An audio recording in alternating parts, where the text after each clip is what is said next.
ಕಷ್ಟಪಟ್ಟು ಬರಲಿಲ್ಲ ಭಾರತ ಸಂವಿಧಾನವನ್ನ ಸಂವಿಧಾನ ಬರೆಯೋದು ಸಾಮಾನ್ಯವಲ್ಲ ಅಂಬೇಡ್ಕರ್ ಸಮಾನವಿಲ್ಲ ಕಷ್ಟಪಟ್ಟು ಬರಲಿಲ್ಲ ಭಾರತ ಸಂವಿಧಾನವನ್ನ ಕಷ್ಟಪಟ್ಟು ಬರಲಿಲ್ಲ ಭಾರತ ಸಂವಿಧಾನವನ್ನ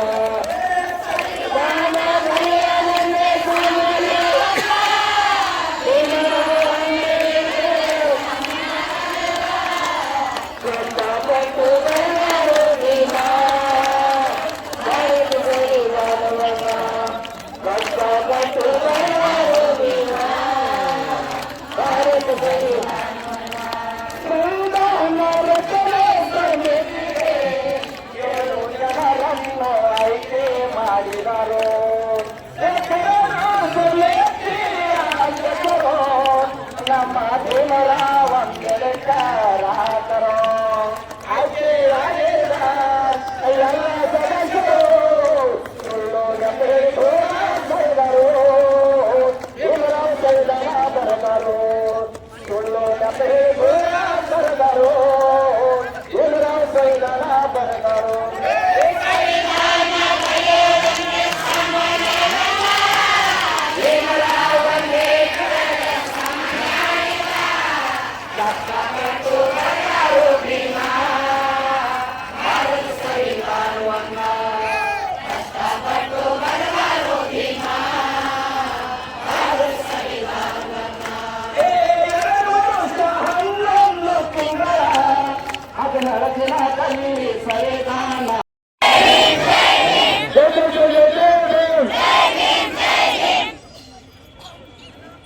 ಎಲ್ಲ ನಮ್ಮ ದಲಿತ ಬಾಂಧವರಲ್ಲಿ ಈ ರ್ಯಾಲಿ ಅಲ್ಲಿ ಬಂದಿದ್ದ ಕಡೆ ಎಲ್ಲರಿಗೂ ಇದ್ದೇವೆ.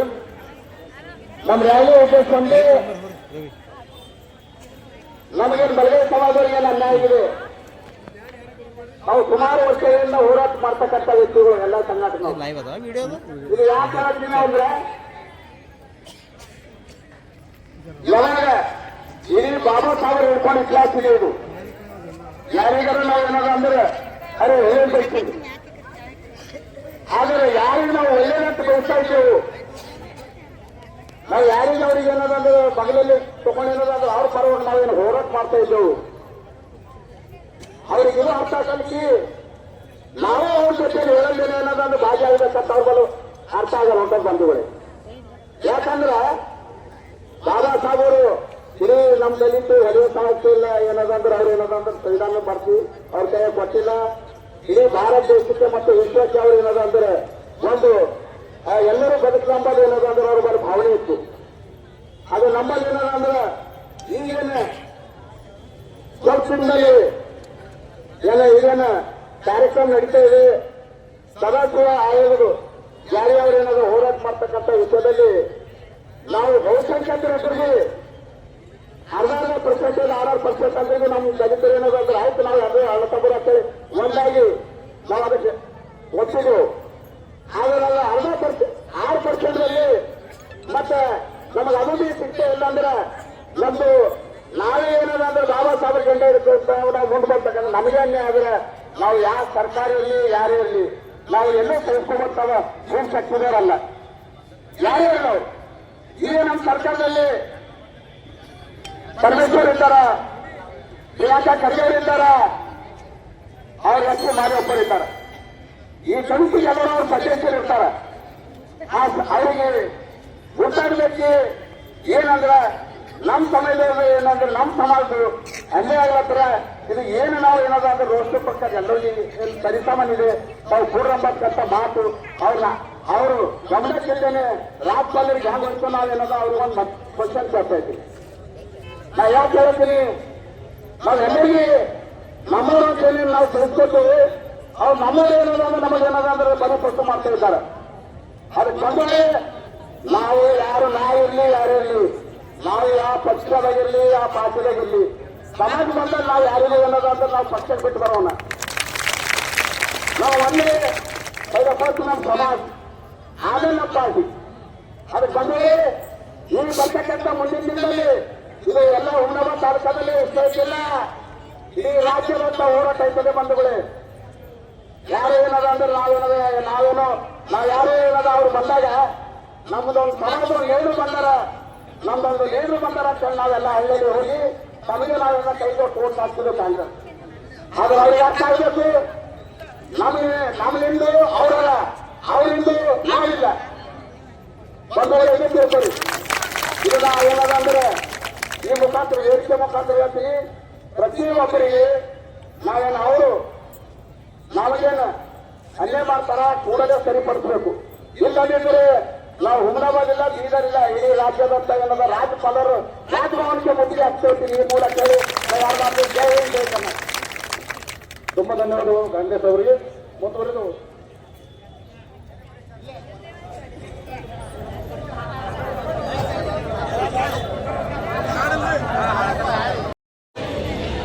ಇಲ್ಲಿ ರಚಿಸಿಕೊಂಡ ಆತ್ಮೀಯ ಎಲ್ಲ ಬಲಗೈ ಸಮುದಾಯದ ಹಿರಿಯರು ಮತ್ತು ಕಿರಿಯರು ಹಾಗೂ ತಾಯಂದಿರು, ಸೋದರ ಸೋದರಿಯರಿಗೆ ಜೈ ಹಿಂದ್. ಇವತ್ತಿನ ಈ ದಿನ ನಾಮವತ ಹೋಗಿ ಏನು ಅನ್ಯಾಯ ಮಾಡಿದೆ ಅವರಂತೂ ಮಾಡಬಹುದು. ಆಗ ಅನ್ಯಾಯ ಮಾಡಿದ್ದನ್ನ ಸರಿಪಡಿಸಿಕೊಳ್ಳುವಂತ ಜವಾಬ್ದಾರಿ ಆಳುವ ಸರ್ಕಾರಕ್ಕೆ. ಆಗ ಈ ಕೆಲಸ ಆಳುವ ಸರ್ಕಾರ ಮಾಡಿಲ್ಲ. ಯಾಕೆ ಮಾಡಿಲ್ಲ? ಯಾರು ಒತ್ತಡದಲ್ಲಿ ಮಾಡಿದವರು, ಯಾರು ಕೈಗೊಂಬೆಯಾಗ ಮಾಡಿದವರು, ಸ್ವಾರ್ಥಗೋಸ್ಕರ ಮಾಡಿದವರು, ದುಡ್ಡು ತಗೊಂಡು ಮಾಡಿದವರು, ಮನೆ ಸಮಾಜಕ್ಕೆ ಕೊಳ್ಳುವಂತ ಕೆಲಸ ಈ ಆಳುವ ಸರ್ಕಾರ ಮಾಡ್ತಾ ಇದೆ. ಮೇಲಿನ ಕಾರ್ಯಕರ್ತರು ಸಿಎಂ ಸಿದ್ದರಾಮಯ್ಯ ಅವರು ಸಮಾಜ ಕಲ್ಯಾಣ ಇಲಾಖೆ ಸಚಿವರಾಗಿರ್ತಕ್ಕಂಥ ಎಸ್ ಸಿ ಮಾಲಪ್ಪ ಅರ್ಥ ಮಾಡ್ಕೊಳ್ಳಬೇಕಾಗಿತ್ತು. ಇವಾಗ ಅಧಿಕಾರಿಗಳಿದ್ದಾರೆ ಮತ್ತ ಒಳ್ಳೆ ಮನೆಗೆ ಕಟ್ತೀರಾ, ಸಮಾಜಕ್ಕೆ ಚಿಂತನೆ ಮಾಡಬೇಕಂತಿದ್ದೀರಾ. ಇದನ್ನು ಅರ್ಥ ಮಾಡ್ಕೋಬೇಕು. ಇನ್ನು ಮುಂದಾಗೋ ಬರುವಂತ ಸಾಯವರೆಗೂ ದುಡ್ಡನ್ನ ಬಿಡುವಂತ ವಿಧಾನ ಈ ಸರ್ಕಾರ ಮಾಡ್ತಾ ಇದೆ. ಈ ನಾಗೇಂದ್ರ ಕೊಡ್ಗಿ ಇವತ್ತು ಸರ್ಕಾರಕ್ಕೆ ಸಲ್ಲಿಸಿದೆ. ನಾಗೇಂದ್ರ ಕೊಡ್ಗಿ ಎಚ್ಚರಿಕಲ್ ಡಾಟಾ ನೀಡಿರುವ ಮುಂಚೆ 2011ನೇ ಜನಗಣತಿ ಪ್ರಕಾರ ನಮ್ಮ ಸಮುದಾಯದ ಜನಸಂಖ್ಯೆ ಬಲಗೈ ಸಮುದಾಯದ ಜನಸಂಖ್ಯೆ 30 ಲಕ್ಷ ಅಂತ ಹೇಳಿತ್ತು. ಎಡಗೈ ಸಮುದಾಯದ 36 ಲಕ್ಷ ತಿಂಗಳು ಅಂತ ಹೇಳಿತ್ತು. ಇವತ್ತಿದ್ದಾರೆ ಸಮುದಾಯದ ಜನಸಂಖ್ಯೆ 5 ಕೋಟಿ ಅಂತ ಹೇಳಿತ್ತು. 5 ಲಕ್ಷ ಸಾರಿ. ಇವಾಗ ನಾಗೇಂದ್ರ ಅವರು 2011ನೇ ಜನಗಣತಿ ಪ್ರಕಾರ 11 ಈವರೆಗೂ 25ವರೆಗೂ ನಮ್ಮ ಜನಸಂಖ್ಯೆ ಜಾಸ್ತಿ, ನಮ್ಮ ಮಕ್ಕಳು ಯಾರು ಹುಟ್ಟೋ ಇಲ್ವಾ, ಜಾಸ್ತಿ ಆಗ್ಲಿಲ್ವಾ. ಇವತ್ತು ನಾಗೇಂದ್ರ ಅವರು ವರದಿ ಮಾಡಿ ಹಿಡಿದು ಇಲ್ಲಿವರೆಗೂ ನಮಗೆ ಅನ್ಯಾಯವನ್ನು ಮಾಡ್ಕೊಂಡು ಬರ್ತಾ ಇದ್ದಾರೆ. ನಮ್ಮ ಮುಖಂಡರು ಹುಮನಾಬಾದ್ ತಾಲೂಕು ಹಾಗೂ ಜಿಲ್ಲಾ ಆಯೋಗದಿಂದ ನಾವು ನಾಗೇಂದ್ರ ಅವರಿಗೆ ಒಂದು ವರದಿ ನೀಡಕ್ಕೆ ಬೆಂಗಳೂರಿಗೆ ಹೋಗಿದ್ದೀವಿ. ನಾಗೇಂದ್ರ ಅವರು ಆ ವೇದಿಕೆ ಮೇಲೆ ಹೇಳ್ತಾರೆ, 70 ವರ್ಷದಿಂದ ಅನುಭವಿಸಿದ್ದೀವಿ, ಇವೊಂದೆರಡು ಸಂಖ್ಯ ಬೇರೆ ಸಮಾಜಕ್ಕೆ ಕೊಟ್ಟರೆ ಏನು ತೊಂದರೆ ಆಗೋದಂತ ಹೇಳ್ತಾ ಇದ್ದಾರೆ. ಅಂದ್ರೆ ಅವ್ರ ಪರಿಸ್ಥಿತಿ ಏನಿದೆ, ಅವರು ನಮ್ಮ ಬಲಗೈ ಸಮುದಾಯಕ್ಕೆ ಅವ್ರು ಯಾವಾಗಲೂ ಇಟ್ಕೊಂಡು ಏನಂತಾರ ನಿಂತಿಲ್ಲ. ನಮ್ಮ ಸಮುದಾಯದ ಜನಸಂಖ್ಯೆಯನ್ನು ಕಡಿಮೆ ತೋರಿಸಿ ನಮ್ಗೆ ಅನ್ಯಾಯ ಮಾಡಿದ್ದಾರೆ. ಇನ್ನು ಆದಿ ಕರ್ನಾಟಕ, ಆದಿ ದ್ರಾವಿಡ, ಆದಿ ಆಂಧ್ರ ಅಂತ ಕೆಲವ ನಮ್ಮ ನಾಗಕಡಿ ಅವರು ಬಲಗೈ ಸಮುದಾಯಕ್ಕೆ ಸೇರಿರ್ತಾರೆ. ಅವ್ರನ್ನ ಸಮಿತಿಯಿಂದ ಆಚೆ ಇಟ್ಟು ಅನ್ಯಾಯ ಮಾಡಿದೆ. ಇವತ್ತು 2 ನಿಮಿಷ ನಿಮಗೆಲ್ಲ ಹೇಳ್ಬೇಕಂದ್ರೆ ನಮ್ಮ ಮಕ್ಕಳಿಗೆ ಇವತ್ತು ಒಂದು ಎಕ್ಸಾಂಪಲ್ ಹೇಳ್ತೀನಿ. ಧಾರವಾಡ ಯೂನಿವರ್ಸಿಟಿ ಮತ್ತು ಬೆಂಗಳೂರು ಯೂನಿವರ್ಸಿಟಿಲಿ ಇವತ್ತು ನಮ್ಮ ಮಕ್ಕಳಿಗೆ ನೌಕರಿಗೆ ಕಾನ್ಫರ್ಮ್ ಮಾಡಿದ್ರು. ಕಾನ್ಫರ್ಮ್ ಮಾಡಿದಾಗ 90 ಪೋಸ್ಟ್ಗಳಿಗಿತ್ತು. 9 ಪ್ರವರ್ಗ ಏನು ಹೋಗಿದೆ, ಒಂದು ಪೋಸ್ಟ್ ಪ್ರವರ್ಗ ಬಿ ಮತ್ತು ಪ್ರವರ್ಗ ಸಿದವರಿಗೆ ಒಂದೂ ಇಲ್ಲ. ಇವಾಗ ಎಲ್ಲ ಪ್ರವರ್ಗ ಹೇಗೆ ಹೋಗ್ಬಿಟ್ರೆ ನಮ್ಮ ಮಕ್ಕಳು ಏನ್ ಮಾಡ್ಬೇಕು? ನಮ್ಮ ಮಕ್ಕಳು ಏನ್ ಕಟ್ಟಿದೆ? ಇವಾಗ ಸರ್ಕಾರ ಅನ್ಯಾಯ ಮಾಡ್ತಾ ಇದೆ. ನಮ್ಮ ಕ್ಯಾಬಿನೆಟ್ ಅಲ್ಲಿ ಅಂತ ಸಚಿವರಿದ್ದಾರೆ,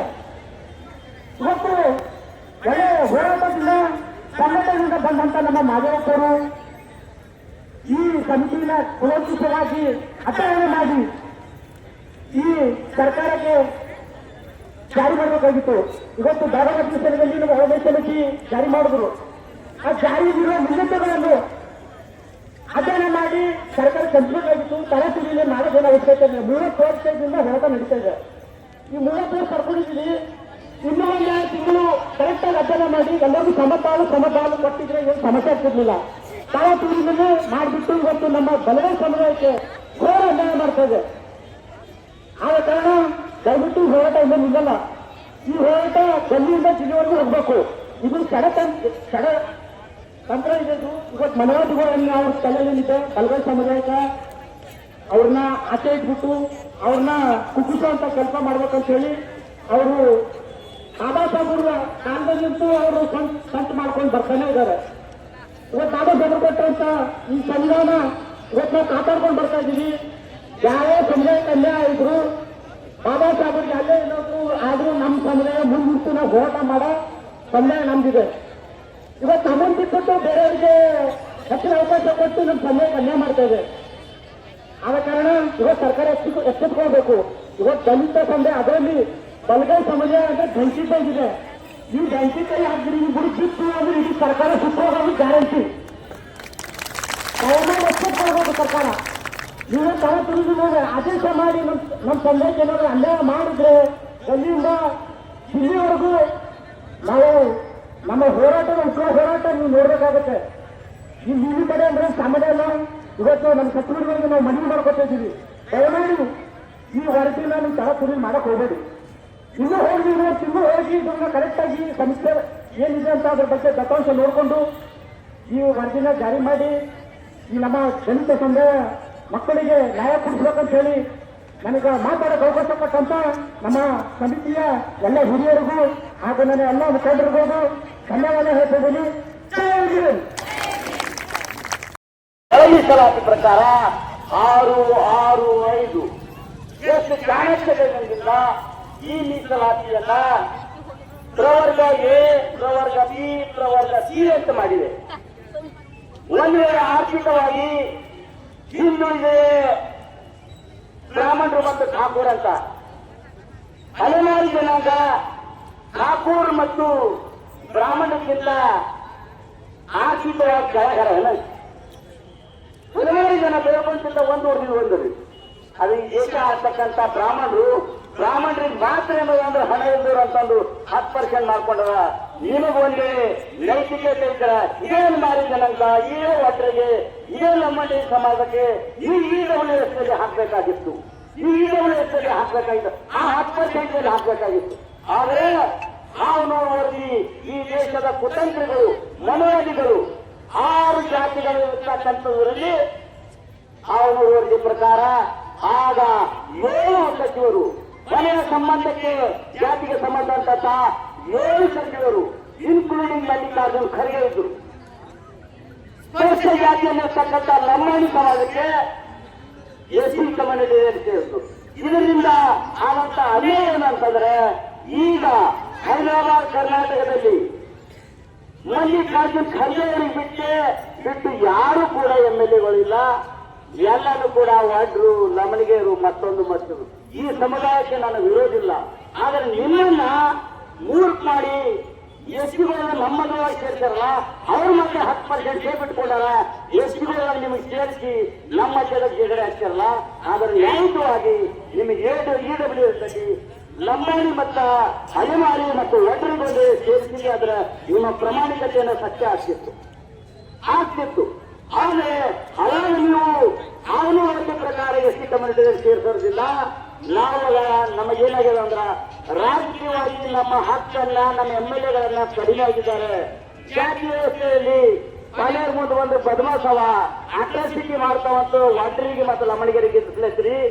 ಮತ್ತು ನಮಗ ಎಲ್ಲಿಟ್ಟಿದೆ ಅಲ್ಲಿ ಇಟ್ರಿ. ಇದು ಬಹಳ ವ್ಯವಸ್ಥಿತವಾದಂತ ಬಡವರಿಗೆ ರಾಜಕೀಯವಾಗಿ ಮತ್ತು ಶೈಕ್ಷಣಿಕವಾಗಿ 1947ರಲ್ಲಿ ಸ್ವತಂತ್ರ ಆಗಿ 50ರಲ್ಲಿ ಮೀಸಲಾತಿ ಸಿಕ್ಕಿತ್ತಲ್ಲ.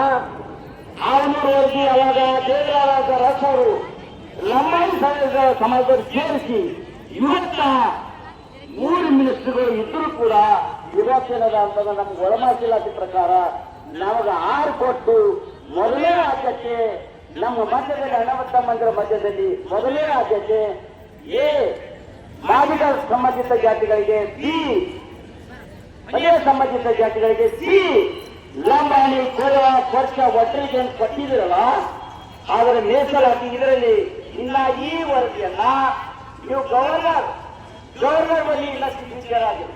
ಗವರ್ನರ್ ಬಳಿ ಸಿಗ್ನೇಚರ್ ಆದ್ರೆ ಮಾತ್ರ ಅದು ಕಾನೂನಾಗಿ ರೂಪುಗೊಳ್ಳುತ್ತದೆ.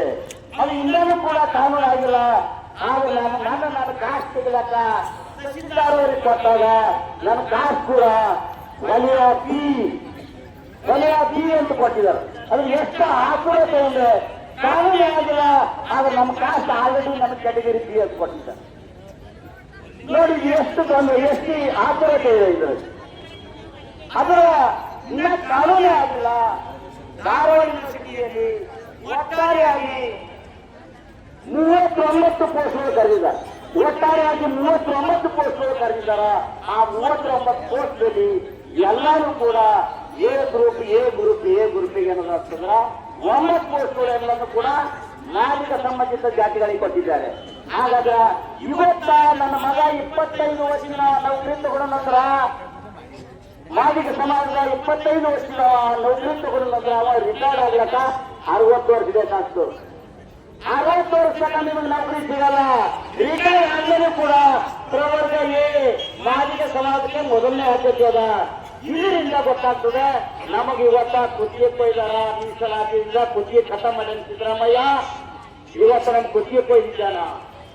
ಈ ಕುತ್ತಿಗೆ ಕೊಯ್ದಾಗ ಅವ್ರು ತಲವಾರು ನಮ್ಮ ಕುತ್ತಿಗೆ ತಲವಾರು ಕೈ ಯಾರ್ಯಾರದ ಅಂದ್ರ ಪ್ರಿಯಾಂಕ ಖರ್ಗೆ, ಎಚ್.ಡಿ. ಮಾಧವಪ್ಪ, ಸಿ. ಪರಮೇಶ್ವರ್ ಇವರೆಲ್ಲ ಈ ಸಮಾಜದ ಹೇಳಿಗಳು. ಹಾಗಾಗಿ ಇವರನ್ನ ಈ ಸಮಾಜದ ಯಾರು ಕೂಡ ಚಲಿಸಲಾರದಂತ ಕೃತ್ಯವನ್ನು ಮಾಡಿದ್ದಾರೆ. ಇವರಿಗೆ ಆದಿ ಬೀದಿಯಲ್ಲಿ ಧಿಕ್ಕಾರ ಹಾಕಬೇಕಾಗ್ಯದ. ಈಗ ಬೀದರ್ ಜಿಲ್ಲೆ ಹುಮನಾಬಾದ್ದಿಂದ ಇಡೀ ರಾಜ್ಯಾದ್ಯಂತ ಕಾಡಿಗೆ ನಿಚ್ಚಿನಂತೆ ಇದು ಹೋರಾಟ ಹಾಕಬೇಕಾಗ್ಯದ. ಎಲ್ಲಿವರೆಗೆ ಈ ಮೀಸಲಾತಿ ನಿಲ್ಲಲು ತಿರಸ್ಕಾರ ಆಗಲು ಮತ್ತೆ ಇದನ್ನು ತಿದ್ದುಪಡಿಯನ್ನು ಸರಿ ಮಾಡಲು ಅಲ್ಲಿವರೆಗೆ ನಮ್ಮ ಹೋರಾಟ ನಿರಂತರವಾಗಿರಬೇಕು. ಇದೇ ರೀತಿ ಇನ್ನೊಂದು 20ನೇ ತಾರೀಕು ಬೆಂಗಳೂರು ಅಭಿವೃದ್ಧಿ ಪ್ರಾಧಿಕಾರದಿಂದ 25 ಪೋಸ್ಟ್ಗಳು 25 ನೌಕರಿ ಕೊಟ್ಟಾರ. ಆ 25 ನೌಕರಿಯಲ್ಲಿ 10 ನೌಕರಿ ಎಲ್ಲಾನು ಕೂಡ ಮಾದಿಗ ಸಂಬಂಧಿತರಿಗೆ ನೌಕರಿ ಹೋಗ್ಯಾವ. ಇದು ಹಾಗಾದ್ರೆ ಮತ್ತೆ ನಾವೆಲ್ಲರೂ ನಿಮ್ಮ ಮಗ ಎಷ್ಟೇ ಚೆನ್ನಾಗಿರಲ್ಲ, ನಿನ್ನ ಮಗಳು ರ್ಯಾಂಕ್ ಇರಲ್ಲ, ಇವೆಲ್ಲ ಲಕ್ಷಗಟ್ಟಲೆ ರೊಕ್ಕ ಕೊಟ್ಟು ನಿಮ್ ಶಿಕ್ಷಣ ಕಲಿಸ್ತಿರಲ್ಲ ನಿಮ್ಮ ಮಕ್ಕಳಿಗೆ. ಎಲ್ಲ ಕಲಿಸ್ತೀರಿ. ನನ್ನ ಮಗ ಒಂದು ಎಸಿ ಆಗ್ಲಿ, ತಹಸೀಲ್ದಾರ್ ಆಗ್ಲಿ, ಡಿ.ಸಿ ಆಗ್ಲಿ, ತಹಸೀಲ್ದಾರ್ಗಳು ಏನು ಶಂಬರ್ ಇರ್ತಾವ, ಎಸಿ ಏನು ಶಂಬರ್ ಇರ್ತಾವ. ಒಂದು ವೇಳೆ ರೇಷಿಯೋ 6:5 ಪ್ರಕಾರ 100 ಪೋಸ್ಟ್ ಕೊಟ್ಟಾಗ ಮಾತ್ರ ಈ 3 ಸಮುದಾಯಗಳಿಗೆ ರೇಷಿಯೋ ಪ್ರಕಾರ ನ್ಯಾಯ ಸಿಗಲಿಕ್ಕೆ ಸಾಧ್ಯ ಅದ. 5, 8, 10 ಕೊಟ್ಟಿದೆ ಸರ್ಕಾರ ನೌಕರಿ ಬಿಡುಗಡೆ ಮಾಡಿದ್ದೇ ಆಗದ. ಮಹಿಳಾ ಸಂಬಂಧಿತ ಜಾತಿಗಳಿಗೆ ಮತ್ತು ಸಿ ಕಮ್ಯುನಿಟಿಯಲ್ಲಿ ಬರ್ತಕ್ಕಂಥ ಲಂಬಾಣಿ ಕೊರವ ಕೊರ್ಚ ಒಡ್ರಿಗೆ ಯಾರಿಗೂ ಕೂಡ ನ್ಯಾಯ ಸಿಗಲ್ಲ. ಈಗ ಪಡೆದಂತ ನೌಕರಿ ಆ ವ್ಯಕ್ತಿ ರಿಟೈರ್ ಇರಲಿಕ್ಕೆ 60 ವರ್ಷ ಬೇಕು. 60 ವರ್ಷ ತನಕ ನಮ್ಮ ಮಕ್ಕಳು ಕಲ್ತರು ಎಲ್ಲಾದ್ರು ಅಷ್ಟೇ ಆಗ್ತದ, ಗುಲಾಮರಾಗಬೇಕಾಗ್ತದ. MA PhD ಪಡೆದ್ರು ಕೂಡ 60,000 ರೂಪಾಯಿದಾಗ ಆಟೋ ಬಿ ಬರಲ್ಲ ಹೊಂಟದ, ಆಟೋ ಡ್ರೈವರ್ ಆಗ್ಬೇಕಾಗ್ತದ. ಹೀಗಾಗಿ ಇನ್ನೂ ಕೂಡ ಬಹಳ ಜನ ಮಾತಾಡಿದ್ದಾರೆ. ಈ ಹೋರಾಟ ಮುಖ್ಯ ಉದ್ದೇಶ ಈಗಾಗಿರುವ ಗೊಂದಲ ಈ ಉದ್ದೇಶಪೂರ್ವಕ ಮಾಡಿರುವ ಗೊಂದಲವನ್ನ ಕರ್ನಾಟಕ ರಾಜ್ಯ ಸರ್ಕಾರ ಸರಿಪಡಿಸಿ ಅಲ್ಲಿವರೆಗೆ ಯಾವುದೇ ನೇಮಕಾತಿಯನ್ನ ಮಾಡಬಾರದು, ತಡೆ ಹಿಡಿಬೇಕು. ಮತ್ತೆ ಅಲ್ಲಿವರೆಗೆ ಯಾವುದಾದ್ರೂ ನೇಮಕಾತಿ ಮಾಡಬೇಕಾದ್ರೆ ಈ ಮುಂಚೆ ಇರ್ತಕ್ಕಂಥ ಕಾನೂನು ಪ್ರಕಾರ ನೇಮಕಾತಿ ಮಾಡ್ಕೋಬೇಕಂತ ಹೇಳುತ್ತಾ ನನ್ನ ಮಾತು ಮುಗಿಸ್ತೀನಿ. ಈ 14 MLAಗಳು ಎಲ್ಲರೂ ಕೂಡ ತಪ್ಪು ಮಾಡಿದ್ದಾರೆ. ಇವ್ರು ಯಾವ ರೀತಿ ತಪ್ಪು ಮಾಡ್ಯಾರ ಅವರೇ ಸರಿಪಡಿಸ್ಬೇಕು. ಯಾಕಂದ್ರೆ ಇವತ್ತು ಕೌಶಲ್ಯ ಮಾಡಿದ್ರೆ ಖರ್ಚು ನೋಡ್ಬೇಕಾದ್ರೆ ಇವತ್ತು ತಪ್ಪು ಮಾಡಿದ್ರು 14 MLA ಹೋಗಿದ್ರಿ ಇವತ್ತು ಅಲ್ಲೇ ಬೀದಿ ಮೇಲೆ ಕುಂಡಿರ್ಬೇಕಾದ್ರೆ ಇವತ್ತು ಇವ್ರು ತಪ್ಪು ಮಾಡಿರಿ. ಬಿಜೆಪಿ ಮತ್ತು JDS ಕಾಂಗ್ರೆಸ್ ಮೂರು ಪಕ್ಷ ಬಿಟ್ಟು ಒಂದಾಗಿ ಏನದಂದ್ರೆ ನಾವು ಯಾವ ಒಂದಾಗಿದ್ದೆವು ಆ ರೀತಿ ಒಂದಾಗಿ ಇದು ಕಾನೂನು ತಿದ್ದುಪಡಿ ಮಾಡಿ ಅಂದ್ರೆ ನಮ್ಮ ಸಮಸ್ಯೆ ನ್ಯಾಯ ಕೊಡ್ಬೇಕಂದ್ರೆ ಮುಂದಿನ ಪೀಳಿಗೆ ನಿಮಗೆ ಲಾಭ ಹಾಕ್ತಂದ್ರೂ ಎಂದಿಗೂ ಉದ್ಧಾರ ಆಗಲ್ಲ ಅಂತ ಹೇಳ್ತೀನಿ ವೇದಿಕೆ ಮುಖಾಂತರ. ಇನ್ನೊಂದು ಹೇಳೋದೇನಂದ್ರೆ ಇವತ್ತ ಸ್ವಲ್ಪ ಮುಖ್ಯರ ತಪ್ಪಾಗಿ ಸಮಸ್ಯೆ ಇವತ್ತ ಈ ಸಮಾಜಕ್ಕೆ ಅನ್ಯಾಯ ಮಾಡಿದ ಸಲುವಾಗಿ ನಾನು ಕೂಡ ಖಂಡನೆ ಹೇಳ್ತೀನಿ. ಇವತ್ತ ಯಾವ ರೀತಿ ಇವ್ರು ಏನು ಇವತ್ತ ಅನ್ಯಾಯ ಮಾಡಿದ ಸಮಾಜಕ್ಕೆ ಅವ್ರಿಗೆ ಭಾಳ ಜಾಸ್ತಿ ಟೈಮ್ ಕೊಡಲ್ಲ. ಇವತ್ತು ರಾತ್ರಿ ಹೋಗ್ಬೇಕು ಅವರು ಎಲ್ಲ MLA ಒಂದಾಗಬೇಕು, ಒಂದಾಗ ಪತ್ರಿಕೋತ್ಸವ ಮಾಡಿ ಏನ್ ಸಿದ್ದರಾಮಯ್ಯ ಅವ್ರದೇನೋ ಎಂದಿಸ್ತಿರೋ ಕಾಲ್ ಬಿತ್ತಿರೋ ಕೈ ಬಿತ್ತಿರೋ ಏನೋ ಗುಡಿಸಿರೋ ಗೊತ್ತಿಲ್ಲ ನಮಗೆ. ಬಟ್ ಏನದ ಇವತ್ತೇನಂದ್ರೆ ನಮ್ಗೆ ನ್ಯಾಯ ಕೊಡಿಸ್ಬೇಕಂತ ಹೇಳಿ ಏನದಂದ್ರೆ ಈ ವೇದಿಕೆ ಮೂಲಕ ಹೇಳ್ತೀನಿ. ಎಲ್ಲರಿಗೂ ಜೈ ಜೈ ಜೈ ಜೈ. ಪ್ರೀತಿಸುವಂತ ಅದು ಏನೋ ಹೇಳ್ತಾರ ಹಿಂದಿದ್ದು ಭೂಮಿ ಒಂದು ನೀರು ತೆಗಿತಾರಂತ ಅದು ನಮ್ಮ ನೋಡಿ ಇರಬೇಕು ಗೋಜ ಅಂತ ವ್ಯಕ್ತಿಗಳು ಸ್ವಾಭಿಮಾನಿಗಳು ಬಲಿಯ ಜನಾಂಗ. ಅದಕ್ಕೆ ಇನ್ನೊಂದು ಸ್ವಾಭಿಮಾನಿ ಬಾಬಾ ಸಾಹೇಬ್ ಅಂಬೇಡ್ಕರ್ ಔಷಧರು ನಾವು ಯಾರು ಕೂಡ ಇಲ್ಲಿವರೆಗೆ ಅನ್ಯಾಯ ಮಾಡಲಿಲ್ಲ, ಯಾರು ಕತ್ಕೊಂಡು ತಿಂದಿಲ್ಲ. ನಾವು ಇನ್ನೊಬ್ಬರಿಗೆ ಸಹಾಯ ಮಾಡುತ್ತೇವೆ. ಬಲಿಯ ಸಮಾಜ ಅಂದ್ರೆ ಹಿಂದಿನ ಹೇಳ್ತಾರೆ ಹೋಳ ಏನಂತ ಇದು ಹೋಳ ಇಂಥ ಭೋಳಾ ಸಮಾಜ ಇಂಥ ಭೋಳಾ ಸಮಾಜಕ್ಕ ಇವತ್ತ ಈ ತರ ಒಂದು ಅನ್ಯಾಯ ಮಾಡ್ತಿಲ್ಲ ಸಿದ್ದರಾಮಯ್ಯನವರೇ. ನಿಮಗೆ ಹ್ಯಾಂಗ್ರಿ ಮನಸ್ಸು ಬಂತು? 100ಕ್ಕೆ 70% 90% ಓಟು ನಾವು ಮಾಡೋರೆಲ್ಲ ಕಾಂಗ್ರೆಸ್ನೇ. ಎಲ್ಲರೂ ಕಾಂಗ್ರೆಸ್ ಓಟ್ ಹಾಕಿ ನೋಡ್ರಿ. ಪ್ರತಿ ಒಬ್ರು ಹಿಂದಿನಿಂದ ಕಾಂಗ್ರೆಸ್ ಓಟ್ ಅಂದ್ರೆ ಬಲಗೈ ಸಮಾಜ. ಇಂಥ ಬಲಗೈ ಸಮಾಜಕ್ಕ ನಮ್ಮ ಓಟ್ ತಗೊಂಡು ನೀವು ಸರ್ಕಾರ ಮಾಡಿ ನಮ್ಮ ಸಮಾಜಕ್ಕೆ ಈ ತರ ಅನ್ಯಾಯ ಮಾಡ್ತೀರಿ ಅಂದ್ರೆ ಹ್ಯಾಂಗ್ರಿ ನಮಗೆ ಮನಸ್ಸು ಬಂತು? ನಮಗೆ ಸಂಶಯ ಬರ್ತಾರೆ ಸಿದ್ದರಾಮಯ್ಯನವರೇ, ನೀವು ಈ ಕಾಂಗ್ರೆಸ್ ಪಕ್ಷಕ್ಕೆ ಗುರುತಿಸಬೇಕಂತ ಇದ್ರೇನು? ಯಾಕಂದ್ರೆ ಇವಾಗಲೇ CM ಕುರ್ಚಿಗೆ ಅವಾಗಿಂದ ಪೈಪೋಟಿ ನಡೆಸೋದ, ಮುಂದಂತೂ ಸರ್ಕಾರ ಬಂದ್ರು CM ಆಗಲ್ಲ. ನೀವು CM ಆಗಲ್ಲ ಅಂತ ಕಾಂಗ್ರೆಸ್ ಪಕ್ಷನೇ ಬೇಡ ಅನ್ಕೊಂಡು ಏನು ಮುಗಿಸ್ಲಿರೋದು ಗೊತ್ತಿಲ್ಲ ನನಗೆ ಇವಾಗ ಸಂಶಯ ಬರ್ತಾ ಇದೆ. ನಾವು ಹಿಂದಿನಿಂದ ಬರೀ ಕಾಂಗ್ರೆಸ್ ತಗೊಂಡು ಬಂದಿದೆ. ನಮ್ಮ ಸಮಾಜ ಯಾರು ಎಷ್ಟೇ ನಮ್ಮ ಮೇಲೆ ಅನ್ಯಾಯ ಮಾಡಿದ್ರು ಏನೇ ಮಾಡಿದ್ರು ಕೂಡ ಮಲ್ಲಿಕಾರ್ಜುನ ಖರ್ಗೆ ಅವರು ನಮ್ಮ AIC ಅಧ್ಯಕ್ಷರು, ನಮ್ಮ ಸಮಾಜ ಮುಖಂಡರೆಲ್ಲ ಕಾಂಗ್ರೆಸ್ನಲ್ಲಿದ್ದಾರೆ. ನಮ್ಮ ಕಾಂಗ್ರೆಸ್ನವರು ನ್ಯಾಯ ಕೊಡ್ತಾರೆ ಅನ್ಕೊಂಡು ನಾವು ಕಾಂಗ್ರೆಸ್ ನಂಬಿಕೊಂಡು ಓಟ್ ಹಾಕೊಂಡು ಬಂದಿರು. ಇಲ್ಲಿ ತನಕ ನಮ್ಮ ದಲಿತ ಸಮಾಜ ನಮಗಂತೂ ಯಾವುದೇ ಒಂದು ಕೆಲಸಗಳು ಮಾಡಲಿಲ್ಲ. ಆದ್ರೂ ಕೂಡ ನಾವು ಸಮಾಧಾನದಿಂದ ಬಾಳೋರು, ನಾವು ಸಮಾನತೆ ಎಲ್ಲರೂ ನಮ್ಮ ಸಹೋದರರು ಅಂದ್ಕೊಂಡು ಬಾಳೋರು. ಹಾಗಾಗಿ ನಾವು ಎಷ್ಟೇ ನಮ್ಮ ಅನ್ಯಾಯ ಆದ್ರೂ ಕೂಡ ಕಾಂಗ್ರೆಸ್ ಸರ್ಕಾರ ನಾವು ನಂಬಿಕೊಂಡು ಬಂದಿದ್ದೀವಿ. ಆದ್ರೆ ಇವತ್ತು ಕಾಂಗ್ರೆಸ್ ಸರ್ಕಾರ ಇದಾಗಲೇ ನಮ್ಮ ಬಲಿಯ ಸಮಾಜಕ್ಕೆ ಬಲಗೈ ಸಮಾಜಕ್ಕೆ ಈ ತರ ನಮ್ಮ ಮಕ್ಕಳಿಗೆಲ್ಲ ಮರುಚಾಚರಣೆ ಮಾಡ್ತೀರಿ ಅಂದ್ರೆ ನಿಮಗೆ ಯಾಕ್ರಿ ನಾವು ಸಮಾನತಾ ಅಧಿಕಾರ ಏನಂತೆಲ್ಲ ಹೇಳ್ತೀರಿ ಸಮಾನತೆ ಸಿದ್ದರಾಮಯ್ಯ ಅಂತ ಯಾಕೆ ಒಪ್ಕೊಳ್ಬೇಕು? ಸಿದ್ದರಾಮಯ್ಯನವರೇ, ನಿಮಗೆ ನಾವು ಎಷ್ಟೇ ಕೊಡ್ತಾ ಇದೀವಿ. ನಮ್ಮ ತಾಲೂಕಾ ಮತ್ತೆ ಜಿಲ್ಲಾ ಪಂಚಾಯತ್ ಎಲೆಕ್ಷನ್ ಬರ್ತಾ ಇರುವ ಮುಂದೆ ನಮ್ಮ MLA ಮಾಜಿ MLA ಇಡೀ ನಮ್ಮ ಕರ್ನಾಟಕದಲ್ಲಿ ಇರುವ ಮಾಜಿಗಳು ನಮ್ಮ ಕರ್ನಾಟಕ ಹಾಲಿ MLAಗಳು ಎಲ್ಲರಿಗೂ ನಾವು ಹೇಳ್ತಾ ಇದ್ವಿ, ದಯಮಾಡಿ ಈ ಒಂದು ಒಳ ಮೀಸಲಾತಿಯ ಘೋರ ಅನ್ಯಾಯವನ್ನು ಎಲ್ಲರೂ ತಡೆದಿದ್ರೆ ಮುಂದಿನ ದಿನ ಕಾಂಗ್ರೆಸ್ ಪಕ್ಷಕ್ಕೆ ನಮ್ಮ ಧಿಕ್ಕಾರವಿರುತ್ತೆ. ನಾವು ಕಾಂಗ್ರೆಸ್ ಪಕ್ಷವನ್ನು ವಿರೋಧಿಸುತ್ತೇವೆ. ನಿಮ್ಮ ಕಾಂಗ್ರೆಸ್ ಸರ್ಕಾರ ಬಿದ್ದು ಹೋಗುತ್ತೆ. ಹೋರಾಡೋದಕ್ಕೆ ಬಂದಂತ ನನ್ನ ಸ್ನೇಹಿತರು ತಾವೆಂದ್ರೆ ಯಾಕಂತಂದ್ರೆ ಇವತ್ತಿಲ್ಲ ಕನ್ಸರ್ನಿಂದಾಗುತ್ತೆ. ಯಾವಾಗ ನಾರಿ ಶಕ್ತಿ ಎದುರಾಗ್ತದೆ ಇಡೀ ವಿಶ್ವಾಸವನ್ನೇ ತಪ್ಪಿಸ್ತಾರೆ ಅನ್ನೋದನ್ನು ತೋರಿಸ್ಕೊಟ್ಟಿದ್ರೆ ಈ ಒಂದು ಹೋರಾಟ ಆಯ್ತು ಎಲ್ಲ ನಮ್ಮ ಆಯುಧರಿಗೆ, ಈ ಬಂದಂತ ಎಲ್ಲ ನಾಯಕರಿಗೆ ಮತ್ತು ಮಾಧ್ಯಮದ ಮಿತ್ರರಿಗೆ ಅನಂತ ಕೋಟಿ ಬಂಧುಗಳು. ಇವತ್ತು ಈ ಹೋರಾಟ ಯಾಕೆ ಮಾಡ್ತಾ ಇದ್ರು ಅಂದ್ರೆ ನಮ್ಮ ಎರಡನೇ ಸಮಾಜ ಅಂದ್ರೆ ಮಾದಿಗ ಸಮಾಜದ ಇಬ್ಬರು ಒಬ್ಬ ಅರುಣ್ ಕುಮಾರ್, ಇನ್ನೊಬ್ಬಂದ್ರೆ ಭಾಸ್ಕರ್ ಪ್ರಸಾದ್. ಅವ್ರಂತ ಏನಪ್ಪ ಅಂತಂದ್ರೆ ಅವರು ವಿಸಿಗಳು ಯಾರು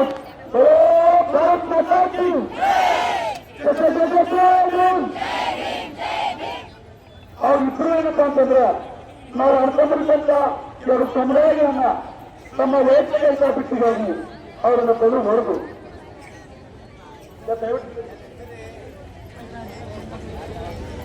ಈ ಹೋರಾಟಕ್ಕೆ ಕಾರಣ ಅವರು.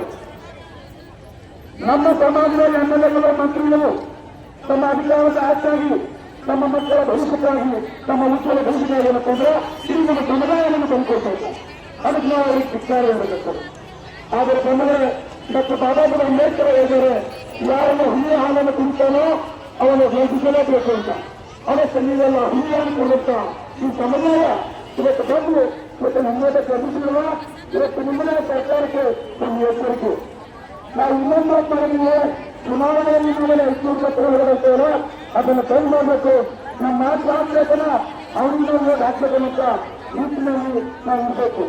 ನಾವು ಯಾವ ರೀತಿ ಅಂದ್ರೆ ನಿನ್ನೆ ಆ ಅರುಣ್ ಕುಮಾರ್ ವಕೀಲರು ಮುಖ್ಯಮಂತ್ರಿಗಳು ಅವರ ಅತ್ಯಂತ ಹಿರಿಯ ನ್ಯಾಯವಾದಿಗಳು, ಸುಪ್ರೀಂ ಕೋರ್ಟ್ ನ್ಯಾಯವಾದಿಗಳು, ಅತ್ಯಂತ ಪ್ರಾಮಾಣಿಕ ನ್ಯಾಯವಾದಿಗಳು ಇನ್ನೊಂದಿನ ತಂದವರು ಪ್ರೆಸ್ ಮೀಟ್ ಮಾಡೋರು ಏನಂತ ಒಳ್ಳೆಯವರ ಮಾದಿಗರಿಗೆ ಯಾವ ರೀತಿ ಅನ್ಯಾಯ ಮಾಡೋಣ.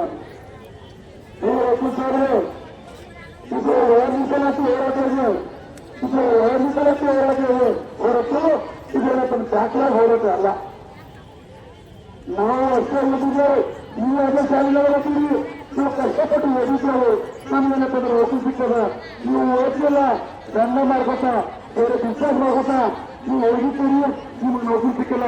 ಆ ಒಂದು ಸ್ಟ್ರಾಟಜಿಕ್ ತಂದು ಇವತ್ತು ಹೇಳ್ತಿರಲ್ಲ, ನಿಮಗೆ ನಾಚಿಕೆ ಆಗಬೇಕು. ಯಾಕಂತಂದ್ರೆ ಬಾಬಾ ಸಾಹೇಬ್ ಅಂಬೇಡ್ಕರ್ ಅವರು ಇವತ್ತು ನಮ್ಮ ಅನ್ಯಾಯಗಳು ಯಾವುದೋ ಅನ್ಯಾಯ ಇಲ್ಲಿವರೆಗೂ ನಮ್ಮ ಸೋದರನ್ನ ಬಂದು ತಮ್ಮನ್ನು ಎಳೆಯಾಗಿ ಸಿಕ್ಕಿಬಿಟ್ಟು ಹೇಳ್ಯಾರ, ಎಳೆಯಾಗಿ ಸಿಕ್ಕಿಬಿಟ್ಟು ಹೇಳ್ಯಾರ. ಅದಕ್ಕೆ ನಾನೇನು ಜಾಸ್ತಿ ಮಾತಾಡಲ್ಲ. ಈಗ ನಮ್ದು ಸರ್ಕಾರದಿಂದ ನಮ್ಮ ಸಮಾಜಕ್ಕೆ ಅನ್ಯಾಯ ಆಗಲ್ಲ. ಹಂಗೆ ನಮ್ದು ಎಲ್ಲ ದಲಿತ ಮುಖಂಡರು ಸೇರ್ಕೊಂಡು ನಮ್ಮ ಸಮಾಜದ ಎಲ್ಲ ಮುಖಂಡರು ಸೇರ್ಕೊಂಡು ನಮ್ದು ಮುಖ್ಯಮಂತ್ರಿ ಮತ್ತು ನಮ್ದು ಕರ್ನಾಟಕ ರಾಜ್ಯದ ಗ್ರಾಮೀಣ ಸಚಿವರ ಮೇಲೆ ವಾತಾವರಣ ಒಂದು ಪರಿಹಾರ ಹುಡುಕಿಸಿ ನಾವು ಒಂದು ನ್ಯಾಯ ಮುಖಂಡಗಳಿಗೆ ನಾವು ಹೋರಾಟ ಮಾಡ್ತೀವಿ. ಇದೇನೋ ಟ್ರಯಲ್ ಅಲ್ಲ, ಒಂದು ವೇಳೆ ಇದಕ್ಕೆ ನ್ಯಾಯ ಸಿಗ ಹೋದ್ರೆ ಇನ್ನು ಮುಂದೆ ಹೋರಾಟ ಮಾಡ್ತೀವಿ ಅಂತ ಹೇಳಿ ವೇದಿಕೆ ಮುಖಂಡ ಹೇಳಿ ನನ್ನ ಮಾತು ಮುಗಿಸ್ತೀನಿ ಅಂತ ಹೇಳಿ ಏನು ಹೇಳ್ಬೇಕು. ಯಾಕಂದ್ರೆ भारत माता डॉक्टर बाबा साहब अम्बेडकर करेंगे, डॉक्टर बाबा साहब अम्बेडकर करेंगे। जय जय जय जय जय भीम, जय जय जय जय जय भीम, आराम से आराम से। जय बंधुಗಳೇ ನಮಸ್ಕಾರ. ಈಗಾಗಲೇ ಈ ಮೀಸಲಾತಿ ಘೋಷಣೆ ದಿಕ್ಕಿನಲ್ಲಿ ಆಗಿರ್ತಕ್ಕಂಥ ಅನ್ಯಾಯವನ್ನು ಖಂಡಿಸಿ ಇವತ್ತು ಹುಮ್ನಾಬಾದ್ ಪಟ್ಟಣ ಬಂದ್ ಕರೆ ಕೊಟ್ಟಿದ್ರು. ಅದರ ಮಧ್ಯದಲ್ಲಿ ರಂಜಾನ್ ಮತ್ತು ಪರಿಷ್ಕೃತ ಪರೀಕ್ಷೆಗಾಗಿ ನಾವು ಅಷ್ಟೊಂದು ಬಂದಿಗೆ ಒತ್ತನ್ನು ಪರಿಗಣಿಸಿ ನಾಗರಿಕರು, ವ್ಯಾಪಾರಸ್ಥರು, ಅದರ ವಿಶೇಷವಾಗಿ ಪೊಲೀಸ್ ಇಲಾಖೆಯವರು ಬಹಳ ವ್ಯವಸ್ಥಿತವಾದ ಬಂದೋಬಸ್ತಿಯೊಂದಿಗೆ ನಮ್ಮ ಹಳೆಯ ತಹಸೀಲ್ ಆಫೀಸಿಂದ ಪ್ರತಿಭಟನೆ ಬಸವೇಶ್ವರ ಸರ್ಕಲ್ ಮೂಲಕ ಸರ್ದಾರ್ ವಲ್ಲಭಾಯ್ ಪಟೇಲ್ ಅವರ ಮಾರ್ಗವಾಗಿ ಸುಮಾರು 3 ತಾಸು ಬಹಳ ಶಾಂತಿಯುತವಾದಂಥ ಒಂದು ಪ್ರತಿಭಟನೆ ರ್ಯಾಲಿಯಲ್ಲಿ ಭಾಗಿಯಾಗಿರ್ತಕ್ಕಂಥ ವಿವಿಧ ಗ್ರಾಮಗಳಿಂದ ಬಂದಿರತಕ್ಕಂಥ ನನ್ನ ತಾಯಂದಿಯರೇ, ಸಹೋದರರೇ, ಮಾಧ್ಯಮದ ಮಿತ್ರರೇ ಹಾಗೂ ನಮ್ಮ ಸಮಿತಿಯ ಪದಾಧಿಕಾರಿಗಳೇ, ಬಂಧುಗಳೇ, ಒಳ ಮೀಸಲಾತಿ ವರ್ಗೀಕರಣದ ವಿಷಯ ಈಗಾಗಲೇ ನಮ್ಮ ಮುಖಂಡರು ವ್ಯಾವಿಸ್ತಾರವಾಗಿ ತಮ್ಮ ಅನಿಸಿಕೆ ಅಭಿಪ್ರಾಯಗಳನ್ನು ತಮ್ಮೊಂದಿದ್ದಾರೆ. ನಾವು ಹೇಳಿದ್ದೆ ಒಬ್ಬ ಸಮಿತಿಯ ಅಧ್ಯಕ್ಷನಾಗಿ ನೀವುಗಳು ಈ ಹೋರಾಟದಲ್ಲಿ ಹೆಚ್ಚಿನ ಸಂಖ್ಯೆಯಲ್ಲಿ ಬಂದು ನಮ್ಮೇಲಾಗಿರ್ತಕ್ಕಂಥ ಅನ್ಯಾಯ ರಾಜ್ಯ ಸರ್ಕಾರ ತೀರ್ಮಾನ ಖಂಡಿಸ್ತಕ್ಕಂಥ ರೀತಿಯಲ್ಲಿ ಏನು ಹೇಳಿದಿರಿ ಇದಕ್ಕೆ ನಾವು ಕ್ಷಣಿಯಾಗಿದ್ದೇವೆ. ನಾವೆಲ್ಲರೂ ಮಕ್ಕಳ ಕಲಿತೀವಿ. ಈ ನಾಗಮೋಹನ್ ದಾಸ್ ವರದಿಯ ಆಧಾರದ ಮೇಲೆ ಏನು ವರ್ಗೀಕರಣ ಆಗಿದೆ, ಈ ವರ್ಗೀಕರಣ ABC ಅಂತ ಏನು ವರ್ಗೀಕರಣ ಮಾಡಿ, ಈ ವರ್ಗೀಕರಣದಲ್ಲಿ ನಾಗಮೋಹನ್ ದಾಸ್ ಅವರು ಬಹಳಷ್ಟು ನಮ್ಮ ಸಮುದಾಯಕ್ಕೆ ಸೇರಿರ್ತಕ್ಕಂಥ ಜಾತಿಗಳನ್ನು 3 ಭಾಗಗಳಾಗಿ ಹೊರದಾಕಿ ಹಂಚಿ 3 ಭಾಗಗಳು ಮಾಡಿ ನಮ್ಮ ವಲಯ ಸಂಬಂಧಿತ ಜಾತಿಯನ್ನು ಕಡಿಮೆ ಮಾಡಿದ್ದಾರೆ. ಆ ವಲಯ ಜಾತಿ ಸಂಬಂಧಿತ ಜಾತಿಗಳನ್ನು ಕಡಿಮೆ ಮಾಡಿ ನಮಗೆ ಸಿಗಬೇಕಾದಂತ ಮೊದಲನೇ ಸ್ಥಾನ ಹೋಗುವವರಿಗೆ ನಮಗೆ 2ನೇ ಸ್ಥಾನ ಕೊಟ್ಟಿದ್ದಾರೆ. ಇದರಲ್ಲಿ ಪ್ರಮುಖ ಪಾತ್ರ ಯಾರಾದ್ರೂ ಇದ್ದಾರೆ, ಅದು ನಾಗಮೋಹನ್ ದಾಸ್ ಅವರು. ಈ ನಾಗಮೋಹನ್ ದಾಸ್ ಅವರು ಮೂಲತಃ RSS ವಿಚಾರದಾಗ ವ್ಯಕ್ತಿತ್ವತಕ್ಕಂಥ ಒಬ್ಬ ಅಧಿಕಾರಿ. ಅವರು ಇರಬಹುದು, ಆದರೆ ಅವರ ಚಿಂತನೆ, ಅವರು ಸಂಪೂರ್ಣವಾಗಿ ಈ ದೇಶದಲ್ಲಿ ವರ್ಣ ವ್ಯವಸ್ಥೆ, ಜಾತಿ ವ್ಯವಸ್ಥೆ ದೂರ ತರಬೇಕು, ಮತ್ತೆ ದಲಿತರು ಅದೇ ಸ್ಥಾನದಲ್ಲಿ ಕೂಡಿಸಬೇಕಂತಕ್ಕಂಥ ಒಂದು ವಿಚಾರವನ್ನು ಇರ್ತಕ್ಕಂಥ ವ್ಯಕ್ತಿಗೆ ಈ ರಾಜ್ಯದ ಮುಖ್ಯಮಂತ್ರಿಗಳು ಸಿದ್ದರಾಮಯ್ಯನವರು ಅವರನ್ನ ಒಂದನೇ ಕಮಿಷನ್ ಆಗಿ ನೇಮಿಸಿದ್ರೆ ಬಹಳ ಘೋರ ತಪ್ಪಿದೆ ಅಂತ ಆರೋಪ ಮಾಡ್ತಾ ಇದ್ದೀನಿ. ಅವನನ್ನ ಈ ಒಂದನೇ ಕಮಿಷನ್ ಮಾಡಿ ಏನು ನಮ್ಮ ಹಳೆಯ ಸಂಬಂಧಿತ ಜಾತಿಗಳನ್ನು 3 ಭಾಗಗಳಾಗಿ ಕಡಿಮೆ ಮಾಡಿ ನಾವು ನಿಜಕ್ಕೂ ಈ ರಾಜ್ಯದಲ್ಲಿ 36 ಲಕ್ಷ ಜನ ನಾವಿದ್ದೀವಿ. 34 ಲಕ್ಷ ಜನ ಮಾದಿಗ ಸಂಬಂಧಿತ ಜಾತಿಗಳಿವೆ. ಆದರೆ ನಮ್ಮ ಉದ್ದೇಶಪೂರ್ವಕವಾಗಿ ನಮ್ಮ ಜೊತೆಯಲ್ಲಿ ಹೊಂದಾಣಿಕೆ ಆಗಿರ್ತಕ್ಕಂಥ ಜಾತಿ ಸಂಖ್ಯೆಯನ್ನು 3 ಭಾಗವಾಗಿ ಹೊರದಾಕಿ ನಮ್ಮನ್ನು ಈ ಭಾಗಕ್ಕೆ ಕೂರಿಸಿ ಈಗ ರೋಷನ ಬಿಂದು ಯಾವ ರೀತಿ ಆಗ್ತಾ ಇದೆ. 1950ರಿಂದ ನೇಮಕಾತಿ ನಿಯಮಾವಳಿ ಇದೆ. ಆ ನೇಮಕಾತಿ ನಿಯಮಾವಳಿಯಲ್ಲಿ 1 to 6 ಅಂತಿದೆ. ರೋಷನ ಬಿಂದು 1 to 6 ಅಂತಿದೆ. ಆದರೆ ಈ ವರ್ಗೀಕರಣ ಆದ ನಂತರ ಏನು ರೋಷನ ಬಿಂದು ಸರ್ಕಾರದ ಸಚಿವಾಲಯದ CPR ಇಲಾಖೆಯವರನ್ನು ರೋಷನ ಬಿಂದು ಸೃಷ್ಟಿ ಮಾಡಿದಾರ. ಈ ಸೃಷ್ಟಿಯಲ್ಲಿ 1ರಿಂದ 9 ಮಾಡಿದ್ದಾರೆ. ರೋಷನ ಬಿಂದು 1ರಿಂದ 9 ಮಾಡಿದ್ದಾರೆ. ಅಂದ್ರೆ ಒಂದು ಸ್ಥಳಕ್ಕೆ 100 ರೂಪಾಯಿಗಳು ರಾಜ್ಯ ಸರ್ಕಾರ ಪ್ರಕಟ ಮಾಡಲ್ಲ. ಒಂದು ಪಕ್ಷ ಒಂದೇ ಸ್ಥಳಕ್ಕೆ 100 ರೂಪಾಯಿಗಳು ಪ್ರಕಟ ಆದ್ರೆ ಸಮಾನವಾಗಿ ಬಿಂದುಗಳನ್ನು ನೇಮಕಾತಿಗಳು ಕೊಡಬಹುದು.